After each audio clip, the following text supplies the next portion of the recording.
कायम खानियों वाली बात आई तो मेरे फिर दिमाग के अंदर है, मैं बताऊंगा आपको कि कायम खानियों ने हालांकि इस्लाम स्वीकार कर लिया था, पर बहुत कुछ आज तक जो रीति रिवाज है वो अभी भी हिंदुओं जैसे हैं। अभी भी इस पीढ़ी में तो फिर भी थोड़ा बहुत यूं प्रभाव देखने को मिल जाता है इस्लाम का।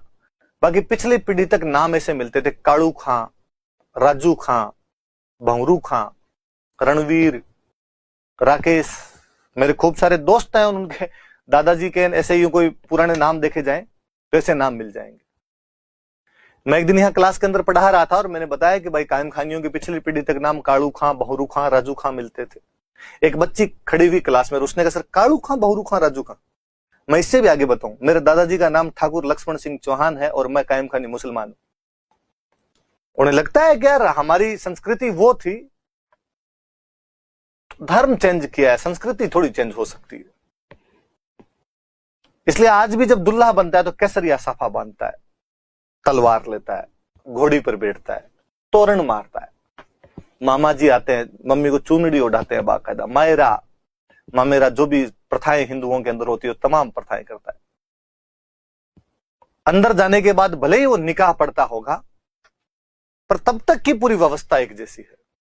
इवन देवी देवता धोखने जाते हैं, मंदिर चले जाते हैं, देवी देवता धोखने चले जाते हैं। महिलाओं के कपड़े, बाकी जो राजपूती महिलाओं के कपड़े होते हैं वैसे उनकी महिलाओं के कपड़े मिल जाते हैं। और ये तो अपने जोधपुर में एक बहुत बेहतरीन प्रधानमंत्री हुए थे, सर प्रताप सिंह।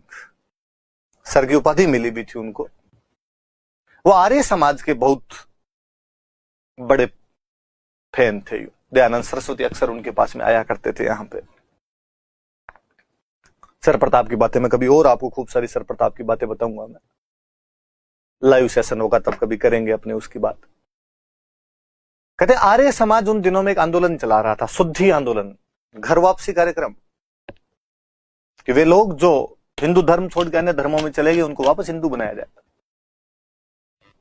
सर प्रताप को लगा यार कायम खानी तो बने भी नहीं है पूरे, अभी मामला अधर झूल सा ही है।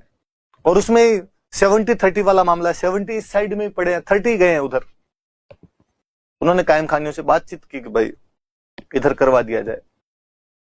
उनका पक्का कर लो आप तो बातचीत। इधर वालों ने मना कर दिया। हिंदुओं ने कहा कि इनको वापस से यदि हिंदू बनाया गया तो हम इनमें शादी ब्याह नहीं करेंगे। फिर उन्होंने कहा कि यार फिर तो हम अलग ही बैठे हैं, फिर ठीक है, फिर क्या फर्क पड़ता है, मंदिर जाओ मस्जिद जाओ उससे तो कोई फर्क पड़े नहीं। जब बाकी चीजों में इन्वॉल्व नहीं किया जाए, अपने अपने डफली, अपना अपना राग, हम हमारे बैठे हैं, तुम तुम्हारे बैठे हो, भाईचारा तो है ही आपस के अंदर, उसमें क्या। पर वो मैं आज भी जब कायम खानियों वाली हिस्ट्री पढ़ता हूं तब मुझे लगता है कि यार ये बातें कि अलग अलग धर्मों की संस्कृतियां अलग अलग होती है, नहीं है। संस्कृतियां क्षेत्र की अलग हो जाती है बाद में। क्षेत्र वही रहा, भले धर्म चेंज किया तो नहीं बिगड़ी। अटल बिहारी वाजपेयी का एक बहुत अच्छा संबोधन है जिसमें वो कहते हैं कि मैं इंडोनेशिया गया और मैंने वहां देखा कि वहां रामलीला हो रही थी। इंडोनेशिया दुनिया का सबसे अधिक मुस्लिम आबादी वाला देश है और मैंने वहां के प्रधानमंत्री से पूछा ये क्या हो रहा है तुम्हारे देश में, तुम रामलीला कैसे करवा रहे हो। और उन्होंने कहा क्यों रामलीला क्यों नहीं करवाई जाए, हम राम के वंशज हैं। और मैंने कहा तुम तो मुसलमान हो, इस्लाम स्वीकार कर लिया तुम लोगों ने। और इंडोनेशिया के प्रधानमंत्री ने कहा तो इस्लाम स्वीकार करने से पूर्वज चेंज हो जाएंगे।